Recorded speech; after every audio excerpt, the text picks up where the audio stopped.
Wyoming Territory, 1884, Ezra Cole was 51 years old, and he was burning his own fence posts for firewood. Not because he wanted to, because the bank in Cheyenne had sent a man in a clean coat to tell him the note on the north pasture was due, and Ezra didn't have the $80, and a man who doesn't have $80 doesn't get to be particular about where his kindling comes from. He stood at the woodpile that morning, with an axe in his hand and frost on his mustache, and he thought about his wife.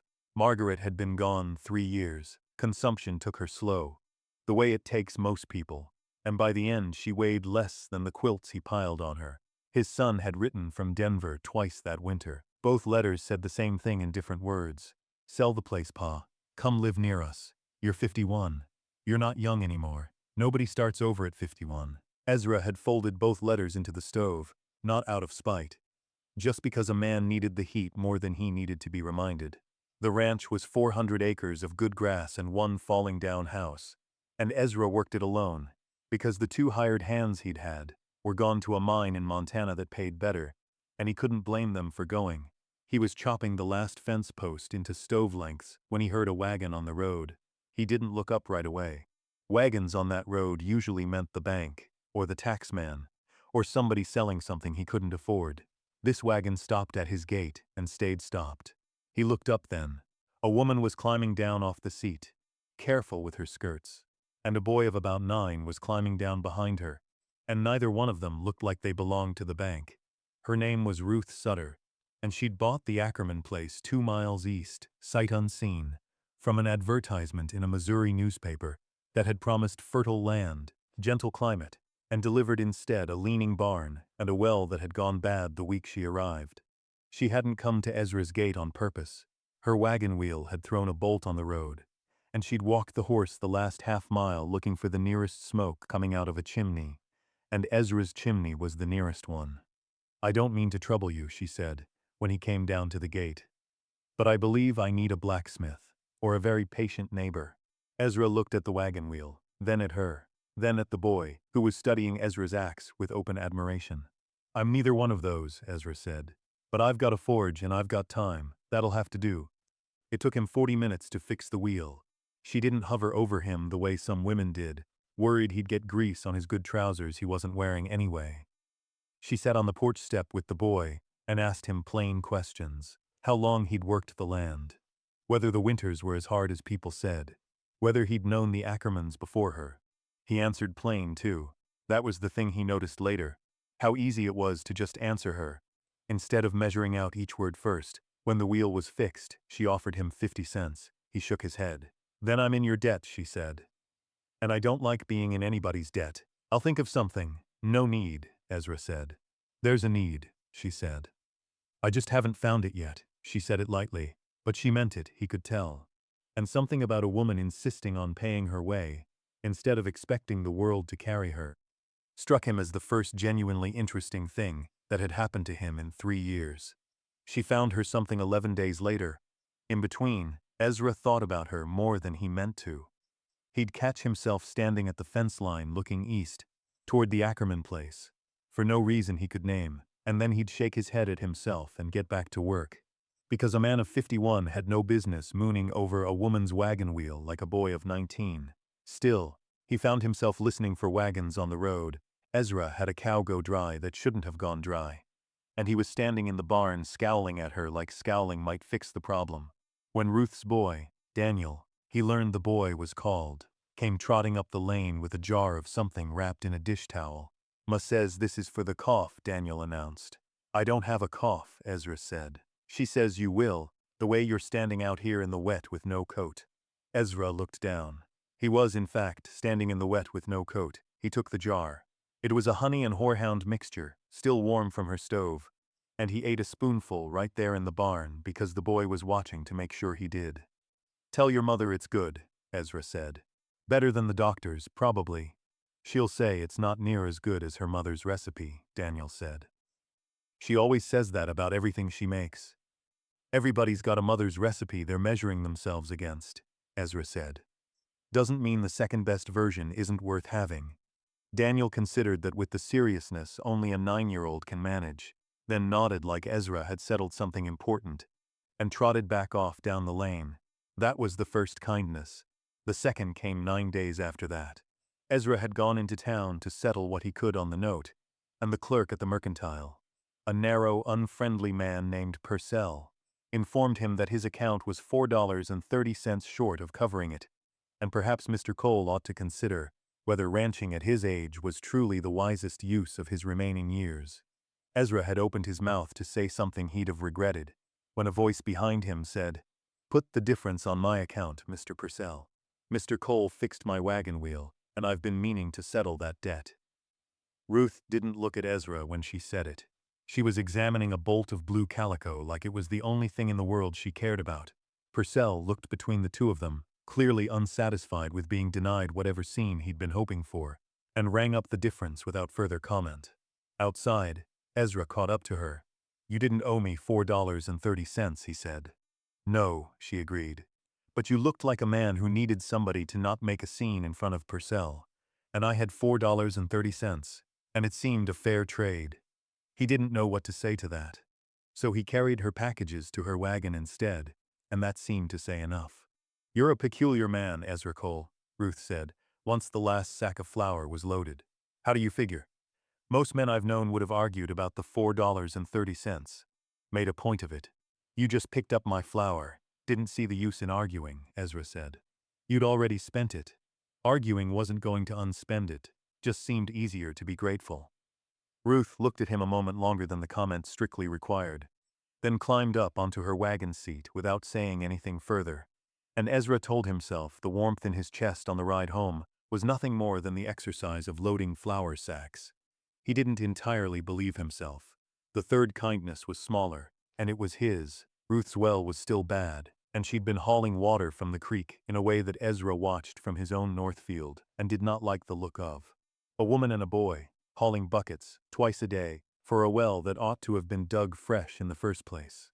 He didn't ask permission. He drove his wagon over on a Tuesday, with a coil of new rope, a bucket, and a length of pipe he'd been saving for something else, and he spent the afternoon rigging her a pulley system that cut the hauling time in half. Ruth came out mid-afternoon, wiping flour from her hands. "I didn't ask you to do this," she said. "No," Ezra said. "But you looked like a woman who needed somebody to not ask permission. And I had a Tuesday free, and it seemed a fair trade." She laughed at that, really laughed, the first time he'd heard it, and it was a good sound, low and surprised at itself. "You're repeating my own words back to me," she said. "They were good words," Ezra said. "Seemed ashamed to waste them."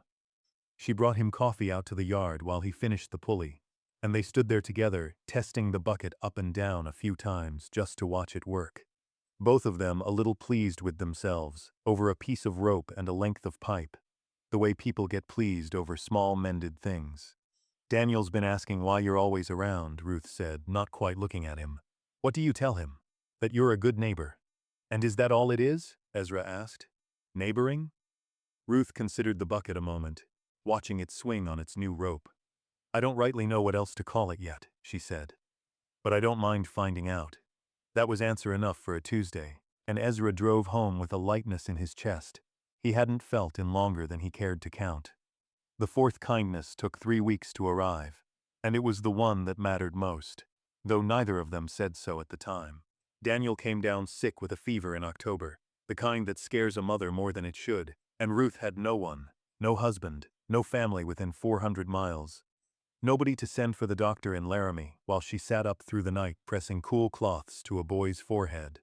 Ezra rode the 11 miles himself, in the dark, on a horse he hadn't pushed that hard in years, and he brought the doctor back before sunrise. He didn't come inside once the doctor arrived. He sat on the porch step in the cold, the way a man sits when he's decided a house full of worry doesn't need one more body crowding it, and he waited until the doctor came out and said the fever had broken and the boy would mend. Ruth found Ezra still sitting there at dawn. "You didn't have to wait," she said. "I know," Ezra said, "but I wanted to hear it was good news before I went home. Didn't seem right, riding off not knowing." She sat down on the step next to him, close enough that their shoulders nearly touched, and for a long while neither of them said anything at all. That was the fifth kindness, and it wasn't an act. It was just two tired people sitting quiet together, and somehow that was the one that felt the most like something. "Now, I want to stop us right here for just a moment. If you're listening to this from wherever you are tonight, and I know some of you are tuning in from clear across an ocean, from towns I'll never see, thank you for sitting with this story a while. It means more than you know. Now back to Ezra and Ruth. It was Daniel, weeks later, who said the thing. He was mending, fully mended, in fact, back to chasing barn cats and asking Ezra too many questions about the axe. And he was sitting at Ezra's kitchen table one evening, eating stew that Ruth had sent over in a covered pot, while Ezra tried to teach him to whittle without losing a finger. "You know my ma likes you," Daniel said. Not looking up from the wood in his hands, Ezra's knife slipped and he nearly took off his own thumb instead of the boy's. "That's so," Ezra said carefully. "She hums when she cooks for you," Daniel said. "She doesn't hum when she cooks for just us." He said it the way children say things, without weight, without agenda. Just a fact he'd noticed the way he'd noticed the barn cats, liked the loft better than the stalls. Ezra didn't answer that night, but he thought about it for 4 days straight, turning it over the same way he'd turn over a fence post to check for rot. On the 5th day, he rode over to her place with no reason at all. No wheel to fix, no water to haul, no fever to fight.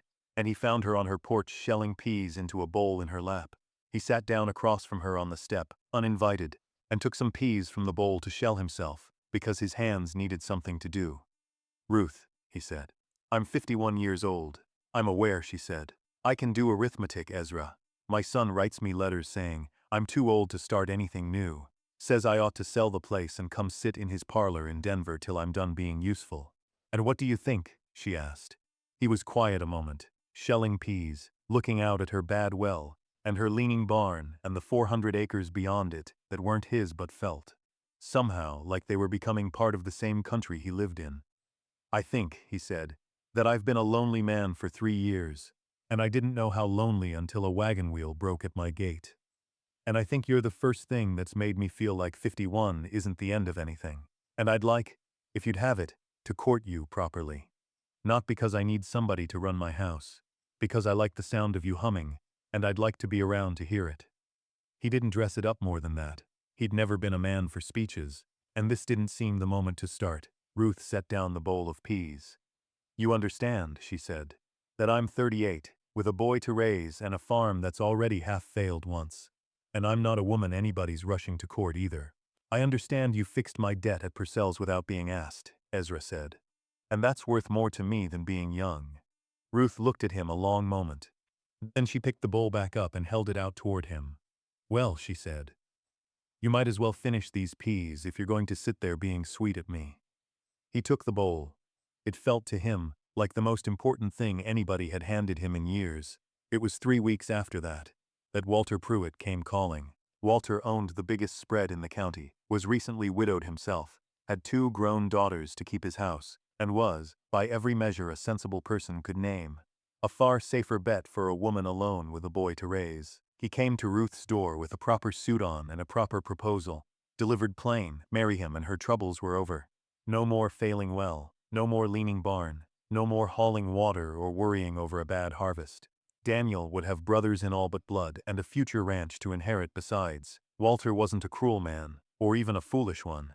He'd buried his own wife 2 winters back, and he made his case the way a sensible man makes any case, with numbers.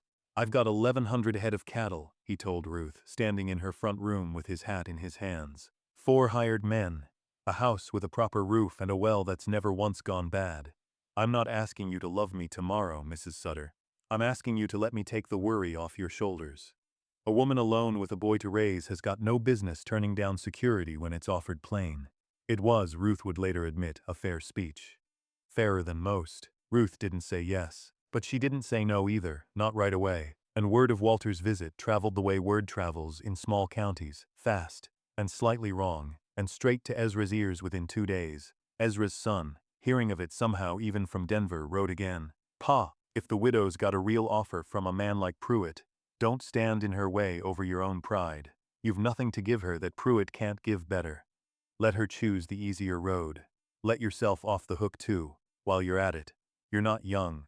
Rest is what you've earned." Ezra read that letter twice, and then didn't burn it. He carried it with him for 2 days instead, out into the fields, folded in his coat pocket, because for the first time since Margaret died, he wasn't sure his son was wrong. Walter Pruitt could give Ruth a fixed roof and hired hands and a comfortable old age. Ezra could give her a leaning fence and a house that needed paint, and a man who'd have to start his whole life over at 51, with no guarantee he had the years left to finish what he started. He almost didn't go see her. He got as far as saddling his horse 3 separate times and unsaddling it again, because a voice in him, his son's voice, or maybe just his own doubt wearing his son's voice, kept saying, "Let her have the easier road." It's the kind thing to do. He sat in his own kitchen those 2 evenings with a cup of coffee going cold in front of him, running the arithmetic Walter Pruitt had run for Ruth, except running it against himself. 1,100 head of cattle against his own 200 and change.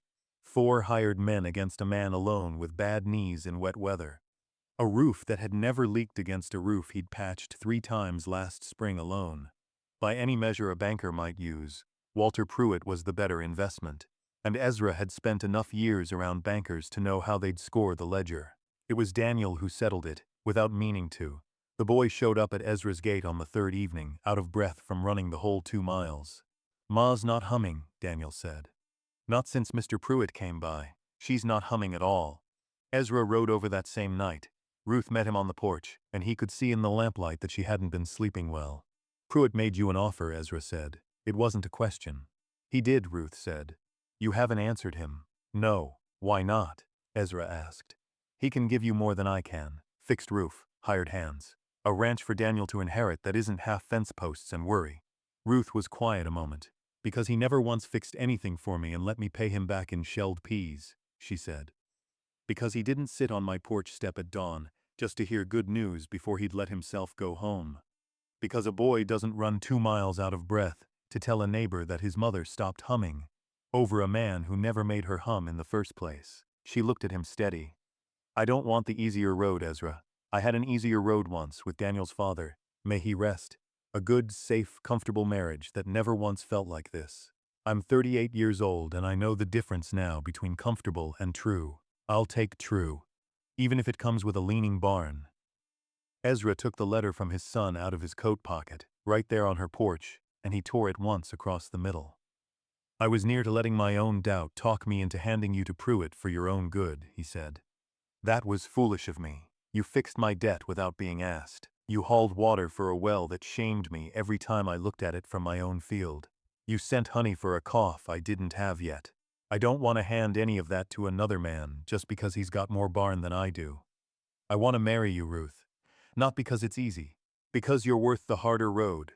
"Well," Ruth said, and her voice caught only a little, "it took you long enough to say the whole thing plain." "I'm 51, Ezra said. "Some things take a man that long to work out proper." "What will you tell your son, the truth?" Ezra said. "That he was wrong about one thing. A man's not finished just because he's had one life already. Sometimes he's only finished with the first one." Ruth reached over and took his hand, right there on the porch step, and neither of them let go of it for a good long while. And neither of them felt any particular need to fill the quiet with more words than that. They were married the 2nd Saturday of December, in Ruth's front room, with the stove going and Daniel standing up as the only witness who mattered to either of them. No fine dress, no fiddle player, just the county preacher, a borrowed ring that had been Ezra's mother's, and a cake Ruth had made herself that came out slightly lopsided, and which nobody minded in the least. Ezra planted a cottonwood sapling in the yard the morning after the wedding, out past the mended well, in ground that belonged to both of them now. "What's that for?" Ruth asked, watching him tamp the dirt around its roots in the cold. "For starting over," Ezra said. "Man plants a tree at 51. He's telling the world he plans on being around to see it grow tall." 5 years later, that cottonwood stood taller than the barn. Wyoming Territory had become the state of Wyoming by then, and Ezra Cole was 56, with more gray in his mustache and less worry in his shoulders than he'd carried in a decade. The Ackerman place and the Cole place had become one ranch, joined at the fence line Ezra had once burned post by post for firewood. New posts stood there now, straight and sound, because a man with a reason to keep his fences up generally kept them up. Daniel was 14, taller than his mother, and knew how to shoe a horse better than most grown hands in the county.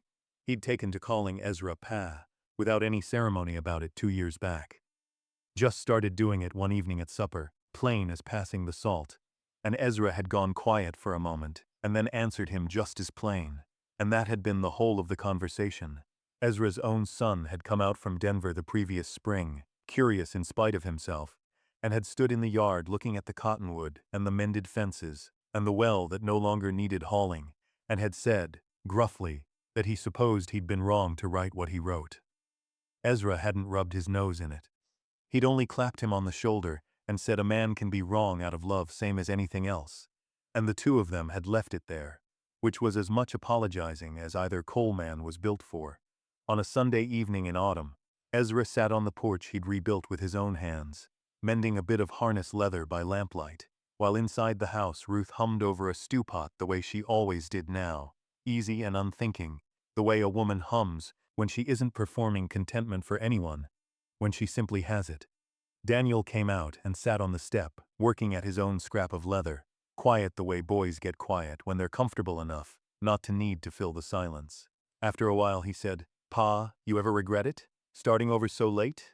Ezra looked out at the cottonwood, dark against the last of the light, its branches wide enough now to shade half the yard. "Not for one single day," he said.